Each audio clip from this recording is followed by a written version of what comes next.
So welcome to our Cancer Education Study Group.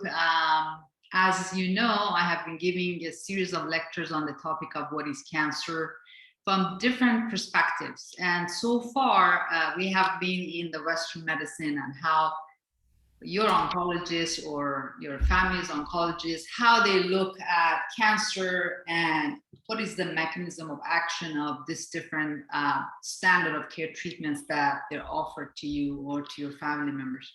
Mm-hmm. So I'm a radiation oncologist, so I just felt that there's so much myth about radiation. There's so many different ways of radiation that I couldn't cover the whole thing in that session. So I'm going to expand on that. So there's a lot of myths about radiation.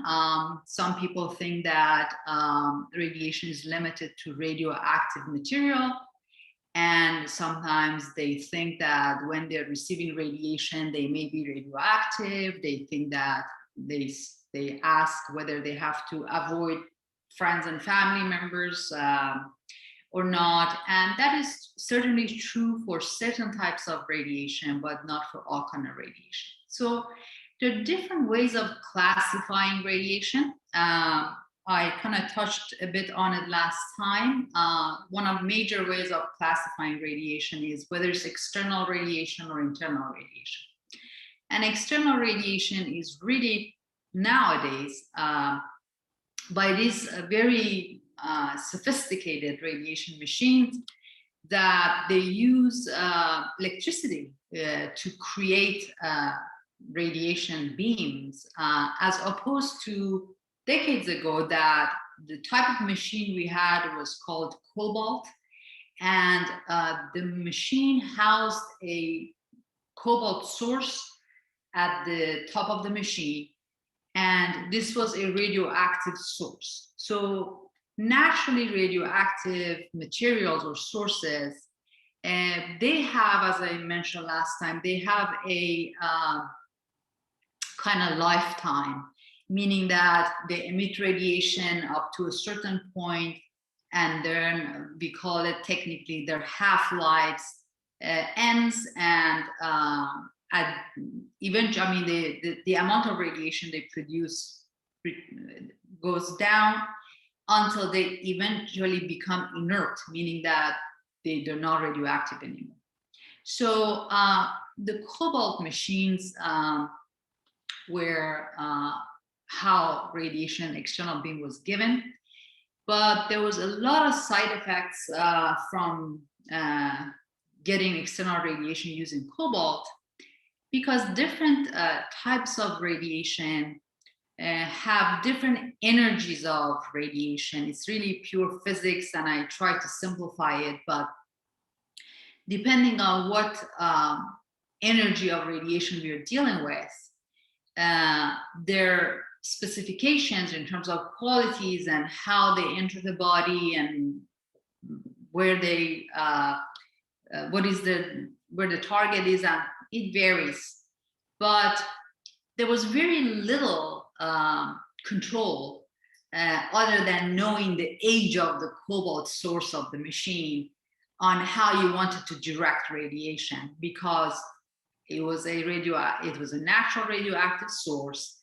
It was emitting radiation at a certain depth of tissue, and other than choosing to give radiation from different angles, you really didn't have, as a radiation oncologist, you didn't have that much control in terms of hitting the target, but sparing the normal tissues that was on the way of the target. So thankfully nowadays we don't use Cobalt. As I said, we have these machines that are called LINAC, and they use high voltage electricity, and they create a variety of energies of radiation. The most common form of radiation that is used is called photon beam. And photon beam comes in different energies.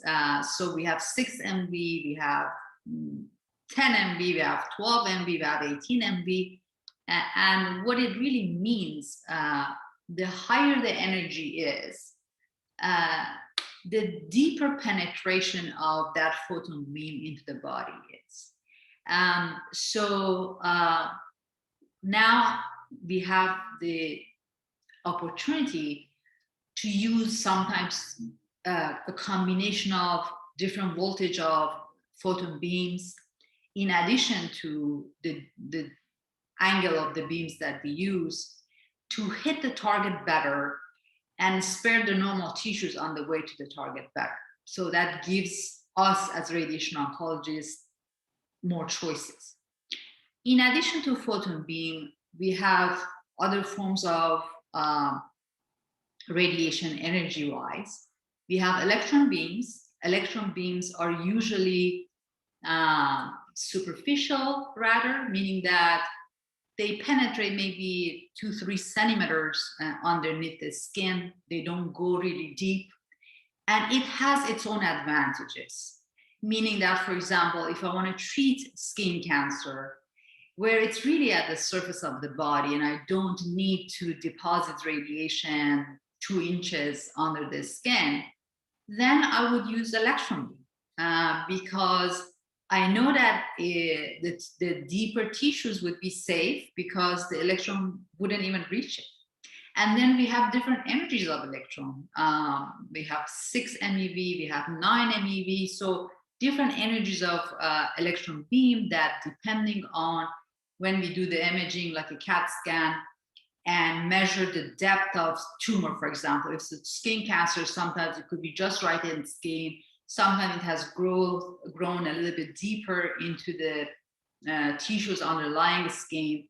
So we can use either a combination of different electrons or a certain energy of electron to treat tumors depending on how deep they are.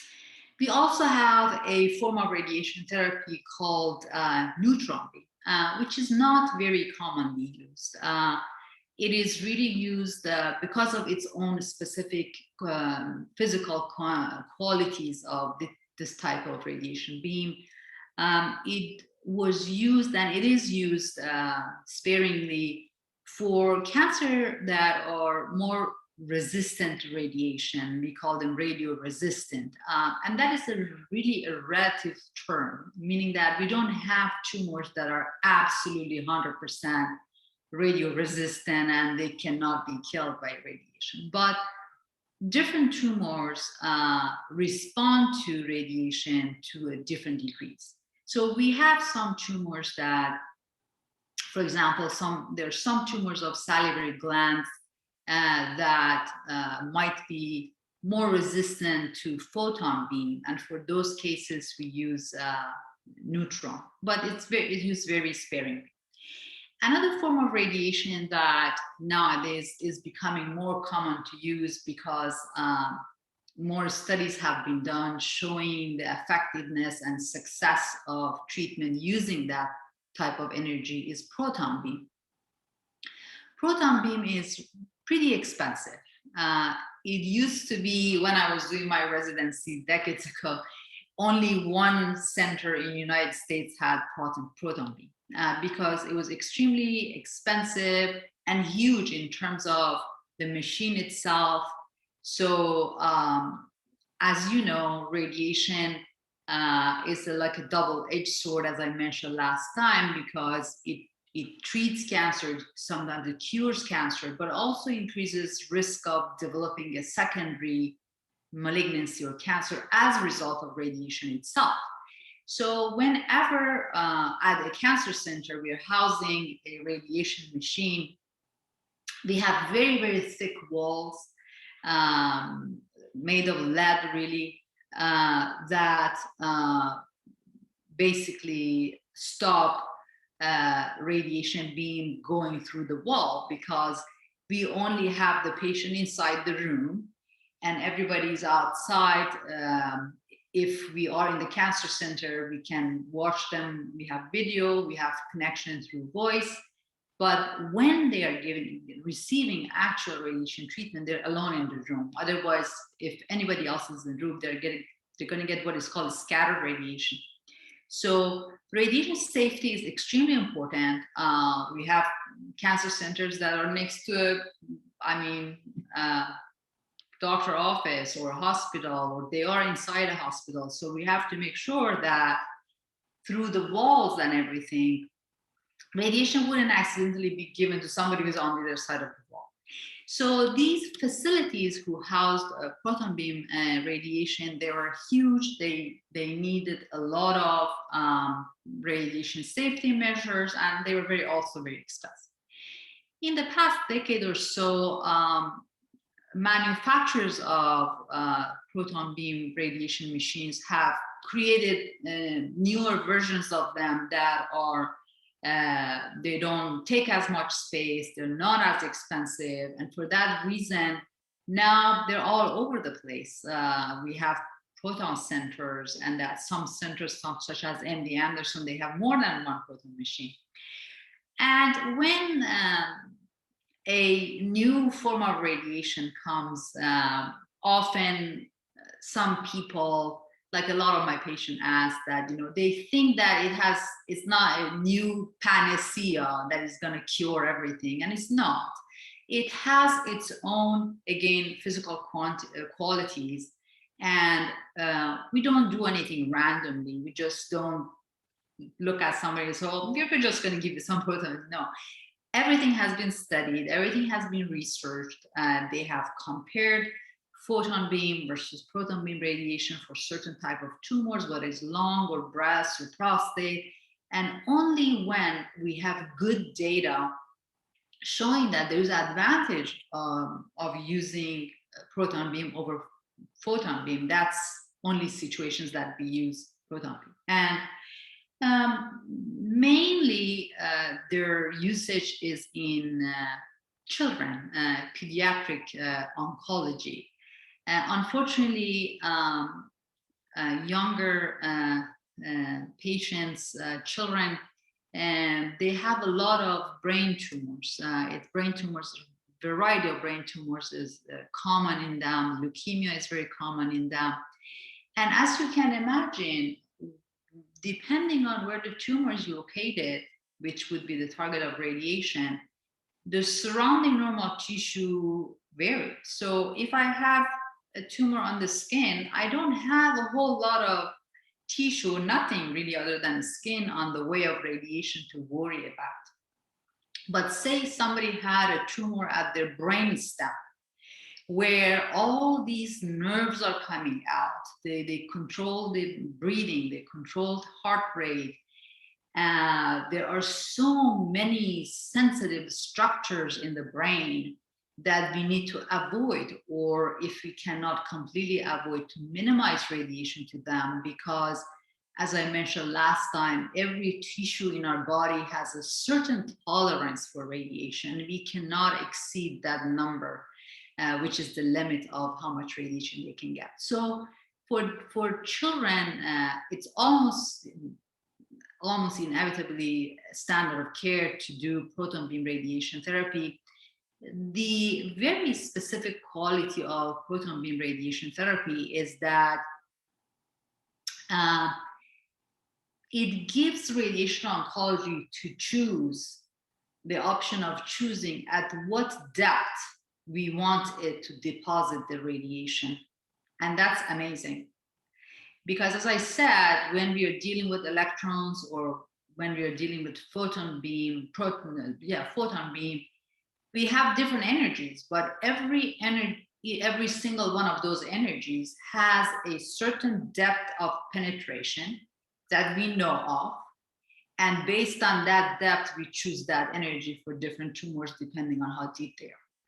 But electrons and photon beam does not give us as radiation oncologists to choose what depth they deposit radiation. That's a given quality of every different variety of electron beams and photon beams, that we have to play with what we get. So if we know that this energy of electron beam deposits radiation at 3 centimeters below skin, we only use it for tumors that are 3 centimeters below skin. That's it. We don't get to decide where electron beam or photon beam is going to deposit its radiation. But we do have that option with proton beam. And because of that, it gives us a chance to spare a lot of tissue that is between where the radiation enters the body and where the tumor is located. So we can choose at what depth below the skin the energy of the radiation would be deposited, and that is where the tumor is. So these are really different forms of external beam that we use. And then we have different technologies that I can mention later that gives us the sophistication of really delivering high dose of radiation to the target, which is the tumor, but minimize radiation to the surrounding tissue. So we have another form of radiation I mentioned last time, internal radiation, or otherwise called brachytherapy. Internal radiation comes in a variety of forms. I mentioned a seed implant for prostate cancer last time, which is a form of permanent implantation of radioactive seeds in the prostate gland, and they radiate prostate gland from inside out until they run out of radiation, their half-life is over, and then they become inert. But they're metal, and these gentlemen who get permanent seed implant, when they go through X-ray of airport, the X-ray machine goes off because there's metal. And we give them a card that they can show to the security and say, you know, I have permanent seeds, and that's why I'm beeping. I don't have a gun on me. So some of these internal radiation, even though they are not permanently radiating the person, the inert version of the metal seed would stay in their body forever. I mean, we don't go and pick them back up. They're just deposited there and they're going to stay there. And then when it comes to those seeds, we have a couple of seeds that we use for prostate. And again, we choose them based on their energy and specification. We have another form of internal radiation that, as I mentioned briefly, is used for cancers of cervical cancer, endometrial cancer, and sometimes rectal cancer, but very widely used for cervical cancer and endometrial cancer. And that is what we call intracavitary brachytherapy, which means that either using a catheter or some form of device, we enter a cavity, for example, vagina, and target the cervix, which is at the top of the vagina, and we implant these devices temporarily and give radiation. And once the radiation is over, we remove those devices. They would not stay in the body of the person. And for brachytherapy, there's another way of classifying them depending on the rate at which they give radiation per hour. So with that, we classify them to low dose radiation or high dose radiation. And what it really means is that the speed at which they deposit radiation within a limited time varies. So when we're talking about high dose, it doesn't mean that the person is getting a higher dose of radiation. They're getting the same dose of radiation, but in a shorter time. So I remember when I was a resident, we didn't have high dose radiation. We just had low dose radiation for women who had cervical cancer. So I remember during my residency, in the morning, we would implant this device. And once they were moved into a special room, which was shielded, the walls were thick, so the radiation would not penetrate through the walls to the adjacent rooms. Once they were housed in that room, and there are all kind of signs that this patient is radioactive and stuff like that. So then we would go in there and we enter the radioactive source into the device.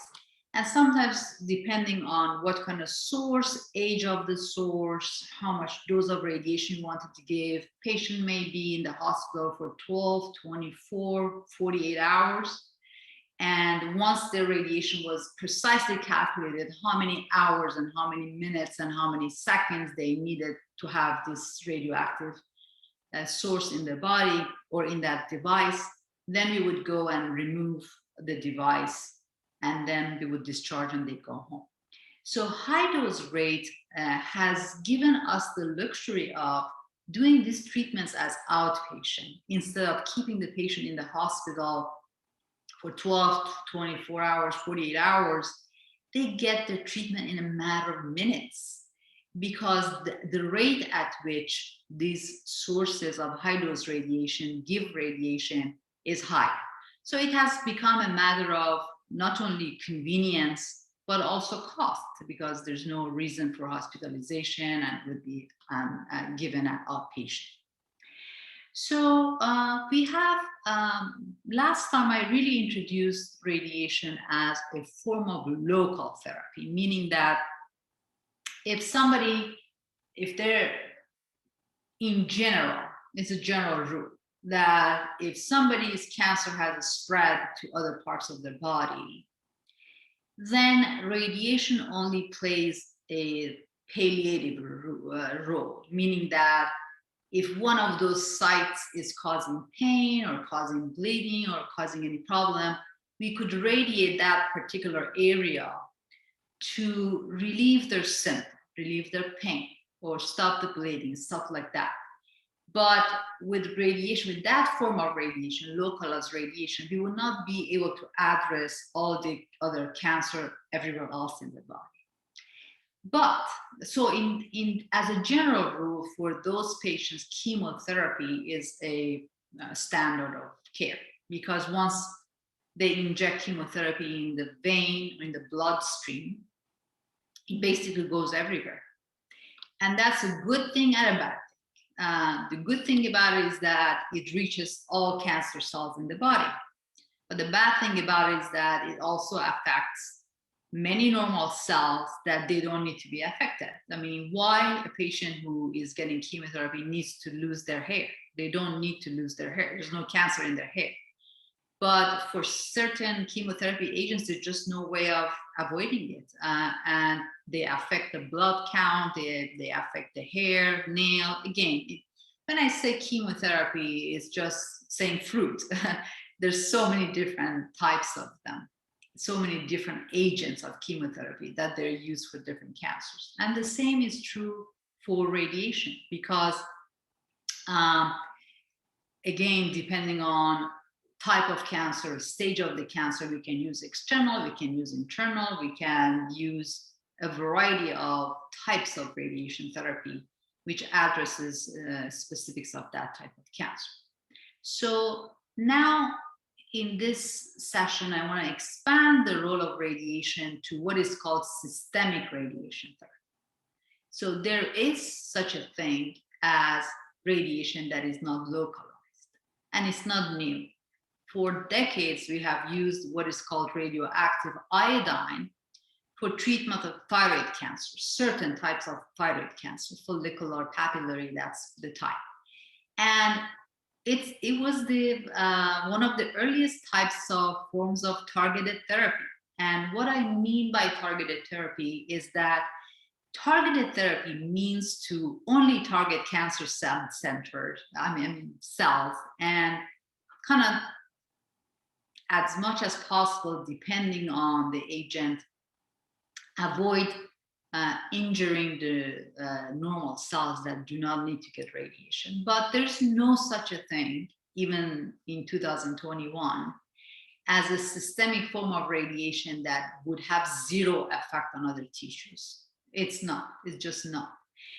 But they're safer because they better target cancer cells, and we are getting better in terms of not letting them affect the other tissues. So radioactive iodine, the advantage that it has is that our thyroid glands absorb iodine. It's just a part of the chemistry of thyroid hormone and everything. So there's this advantage that if your kidneys don't absorb thyroid, if the brain, I mean iodine, if somebody's hair is not absorbing iodine to that degree that thyroid is, then when we give systemic radioactive iodine treatment, it mainly goes to the thyroid. And obviously the tissues that are very close to the thyroid, such as esophagus, which is the feeding tube, or skin to some degree, they would get some radiation just because radiation has gathered, all this systemic radiation has gathered inside the thyroid gland. They're not only, radioactive iodine is not only used for thyroid cancer, it is also used for benign disease of thyroid, such as Graves' disease and people who have large thyroid gland. They get a smaller dose of that very systemic radiation that shrinks their thyroid gland and controls their symptoms, but higher doses is given for cancer. There are other forms of systemic radiation therapy that are very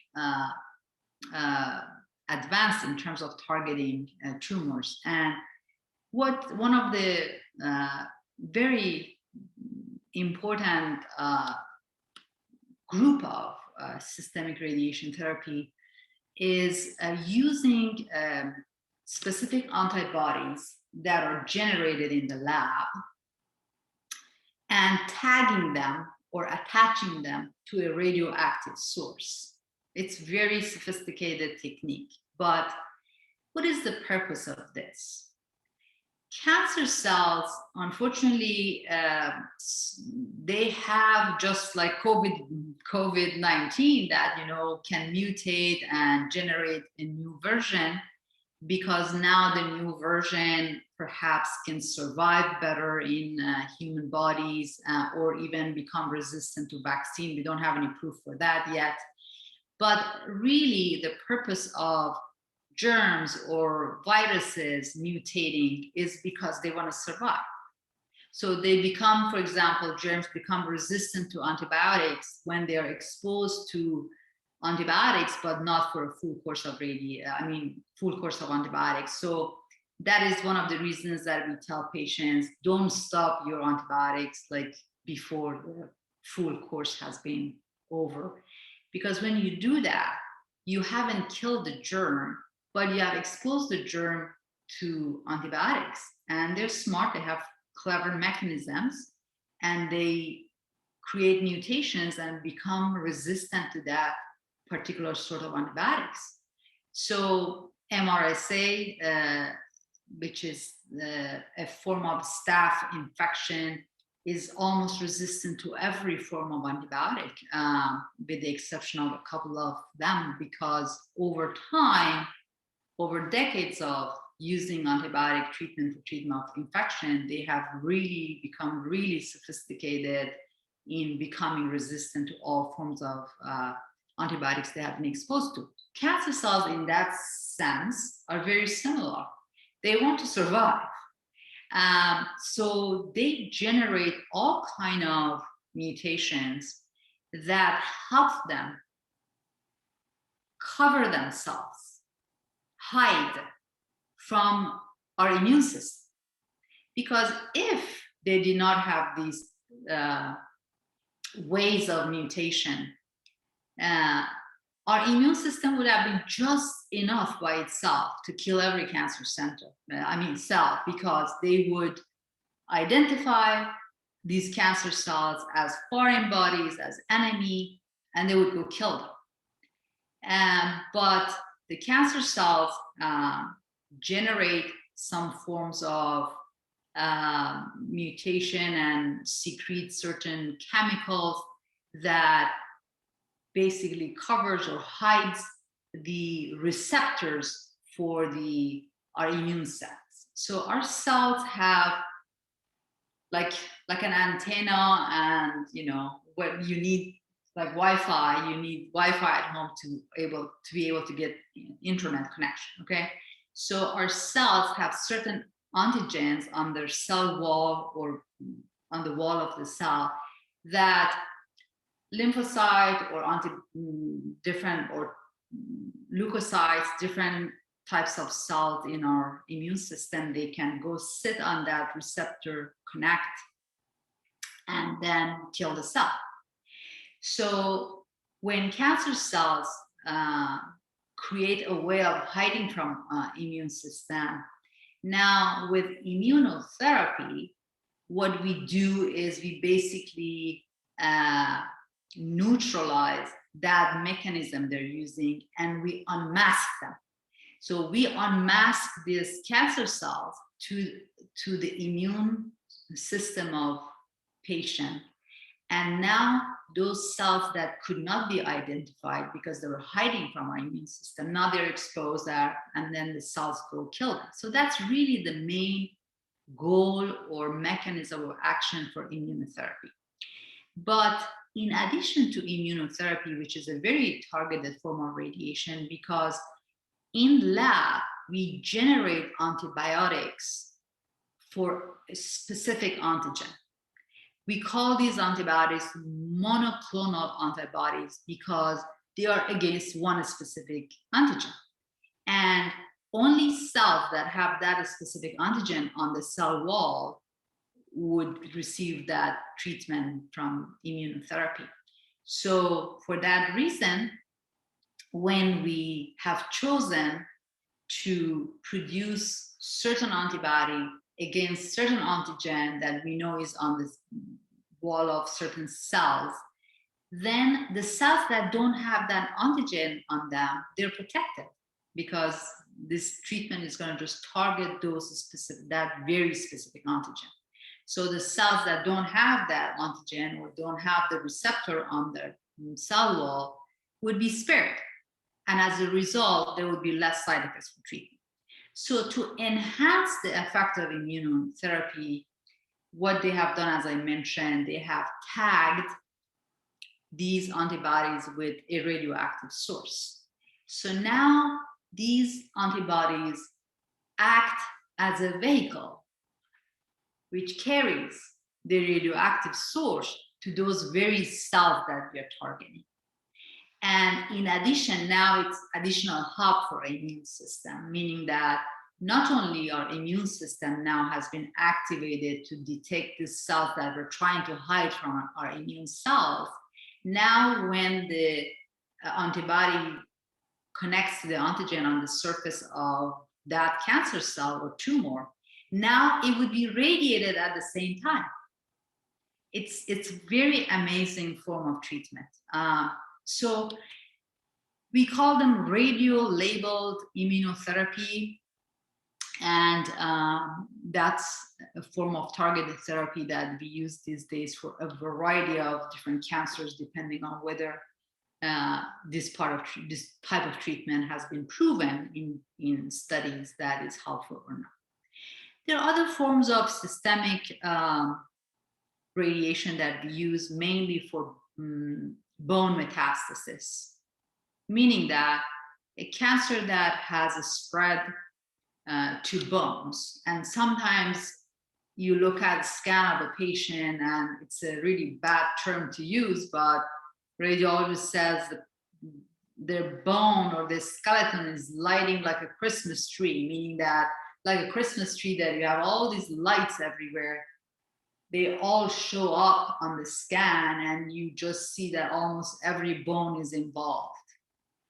So for this type, obviously local radiation is not going to be helpful for all of the bone metastasis. We just target the ones that are causing pain or problem.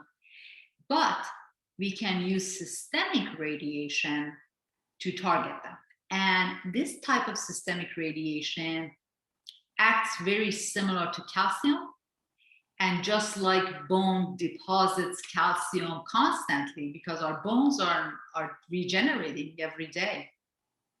They're very active regenerative tissues. And just as the bone absorbs calcium, just like thyroid absorbs iodine, bones absorb calcium. So this systemic type of radiation acts similar to calcium. Therefore, bone and those sites of tumor in the bone absorbs them selectively. So they're not going to go to the breast cell, they're not going to go to hair, they're not going to go to eye, they're going to go to bone. And they have this selective advantage that when they're absorbed so selectively by the bone, then they can radiate all these different sites of cancer in the skeleton.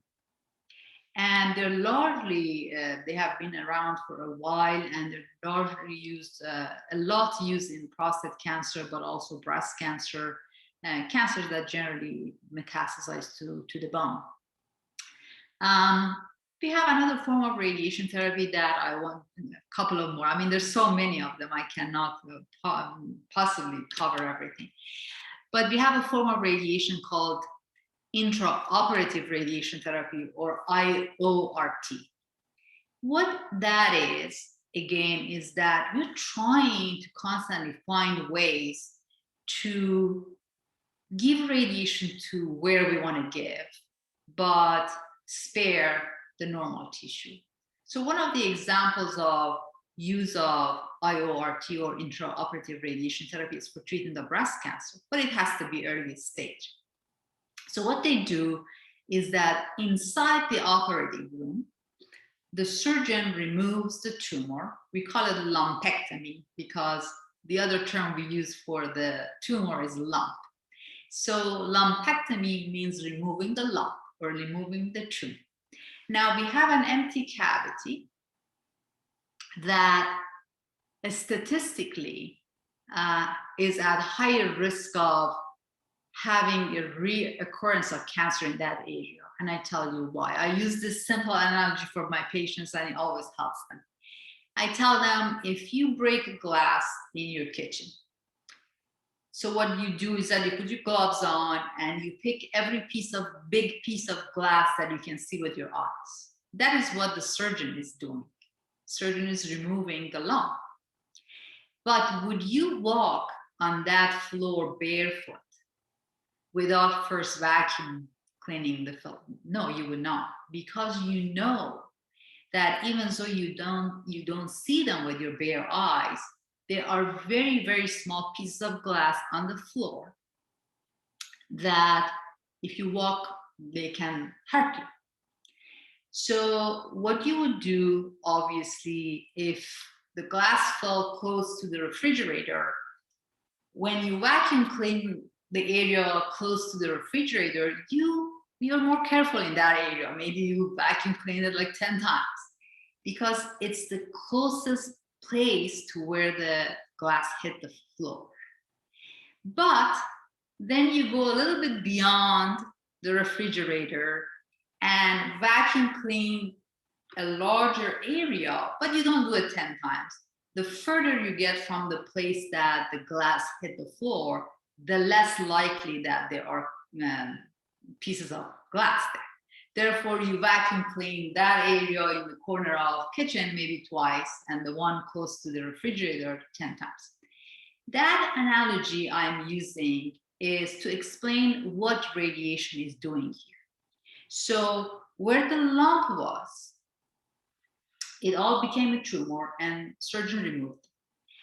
But based on studies, we know that if we don't do anything after the surgeon removes the lump, if we just say, okay, surgery, bye, go home, these patients come back later on with regrowth of their tumor in the lumpectomy cavity. Why? Because that's where the tumor used to be. That's where the glass hit the floor. So for external beam radiation therapy, we treat, generally speaking, we treat the entire breast. So if the lump was in my left breast and surgeon removed that, we give radiation, a relatively lower dose of radiation to the entire breast, but then we give additional radiation focused on the lumpectomy cavity, because that's the refrigerator. Remember, that was the closest organ or device or appliance in your kitchen to where the glass hit the floor. So that area needs more radiation. So for very early stage breast cancer, we have concluded, based on studies that we have run, that we don't need to radiate the entire breast. For early stage, non-aggressive forms of breast cancer, all we need to do is to treat the lumpectomy cavity, meaning just vacuum clean where it's next to the refrigerator. So we can do this with intraoperative radiation therapy. So what we do is that as the surgeon finishes the removal of the lump, then we have different ways of doing it.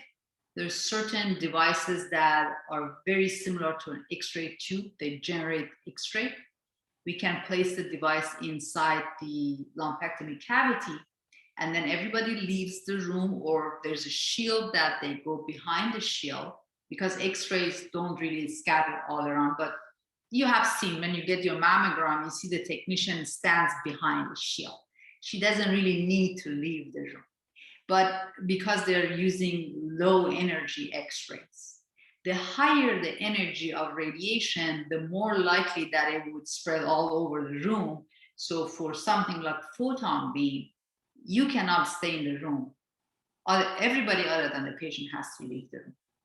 So depending on whether we use these X-ray tubes or we use electron beam, there are different ways of doing it. But the gist of it is that we just give radiation to inside of this lumpectomy cavity without radiating the entire breast. And then when the radiation is over, the surgeon puts the suture on and patient is discharged, basically done with the radiation. Instead of receiving weeks, 6 or 7 weeks of radiation, they're done. By the time they come out of general anesthesia, they're not only done with their surgery, they're done with their radiation as well. And as you can see, because radiation is from inside out, it really doesn't get to the heart, to the lung, in an example of breast cancer, because those are the tissues that we need to protect when we're giving external radiation to the breast. We have to protect the lung, rib cage, heart if it's left-sided. So that's another form of relatively newer form of radiation that we use, which is very useful. Then we have another form of radiation, we call it SIRT. And what it really is for either liver cancers, like hepatocellular carcinoma, which is a form of relatively radio-resistant form of liver cancer, or cancers that have risen from another part of body, but they have metastasized to liver. So in the past, when we didn't have SIRT, if the cancer became resistant to chemotherapy, which they sometimes become, then we needed to give radiation to the whole liver. We had to give external radiation to the entire liver. And that was really, you couldn't really give high dose of radiation, because otherwise you just kill the liver and patient cannot live without a liver. So we were limited in terms of how much radiation we could give to liver when we're treating the entire liver. Now with SIRT, what they do, the radiologist finds an artery that is feeding these tumors in the liver. And we have these radioactive spheres that then we would inject through that catheter into the liver, into the artery, in the bloodstream of that part of the liver. And it would go just kill the cancer, metastasis in the liver. And it gives a very high dose of radiation. So another term that we use for this form of radiation is radioembolization, meaning that it just really ablates and kills the cancer. So it's very, very effective form of radiation therapy. So I want to give you a chance to ask questions.